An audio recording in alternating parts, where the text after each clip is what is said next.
আসসালামু আলাইকুম ওয়া রাহমাতুল্লাহি ওয়া বারাকাতুহু। আলহামদুলিল্লাহি ওয়াহদা ওয়াসসালাতু ওয়াসসালামু আলা মান লা নাবিয়্যা বাদা।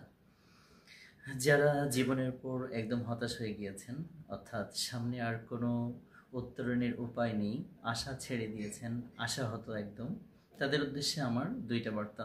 প্রথম কথা হচ্ছে যে আল্লাহ সুবহানাহু ওয়া তাআলাকে আপনি দুইটা নাম ধরে ডাকুন।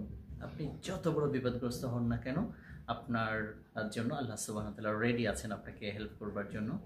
আর দুই নম্বর হচ্ছে যে আপনি জেনে রাখুন যে যত বড় বিপদ তত বড় একটা অফার আপনার সামনে খোলা আছে। যত বড় বিপদ তত বড় অফার। তার মানে হচ্ছে যে আল্লাহ সুবহানাহু ওয়া তাআলাকে একান্ত করে পাওয়ার, আল্লাহ সুবহানাহু ওয়া তাআলাকে একেবারে খুব কাছে পাওয়ার এবং তার সবচেয়ে সান্নিধ্যে চলে যাওয়ার জন্য সবচেয়ে বড় মাধ্যম হলো সবচেয়ে বিপদগ্রস্ত হওয়া, সবচেয়ে সংকটাপন্ন পরিস্থিতিতে পড়া, সবচেয়ে নিরুপায় হয়ে যাওয়া।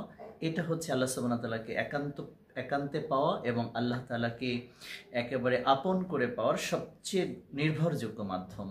যেমন দেখুন, নবী মুহাম্মদ সাল্লাল্লাহু আলাইহি সাল্লাম, নবী ইব্রাহিম আলাইহিস সালাম, নবী মুসা আলাইহিস সালাম সবচেয়ে বেশি জীবনের প্রতি সংকটাপন্ন পরিস্থিতি, বিপদ বিপর্যয়, অভাব অনটন, দুঃখ দুর্দশায় একেবারে ছেয়ে গিয়েছিল যাদের জীবন, আর সেই মানুষগুলো হয়েছিলেন আল্লাহর সবচেয়ে আপন। এই জন্য আমি বলবো যে যত বড় বিপদ তত বড় অফার, তত বড় সুযোগ, আর সেই সুযোগটা আল্লাহর নিকটতম বান্দা হয়ে যাওয়ার এবং জান্নাতি মানুষ হওয়ার জন্য, যার নবী রাসূলগণ হয়েছিলেন। আর দুই নম্বর, ফার্স্ট যেটা বলতে চেয়েছিলাম, আল্লাহ সুবহানাহু ওয়া তাআলাকে দুইটা নাম ধরে ডাকুন, আপনি বিপদ থেকে উত্তরণ আপনার হবেই হবে ইনশাআল্লাহ। সেটা হচ্ছে যে দুইটা নামের মধ্যে আল্লাহর ইসমে আজম রয়েছেন, যে নাম ধরে ডাকলে আল্লাহ সুবহানাহু ওয়া তাআলা সাহায্য করা তার জন্য ওয়াজিব হয়ে যায়। সেটা হচ্ছে আপনি আল্লাহকে বলুন, ইয়া হাইয়্যু ইয়া কাইয়্যুম, ইয়া হাইয়্যু ইয়া কাইয়্যুম। এই দুইটা নাম ধরে বলুন। আল্লাহ রাসূল যেটা করতেন, পুরো দোয়াটা হচ্ছে ইয়া হাইয়্যু ইয়া কাইয়্যুম বিরহমাতিকা আস্তাগিস। এই দোয়া দিয়ে আপনি আপনার সংকট থেকে বেরিয়ে আসুন।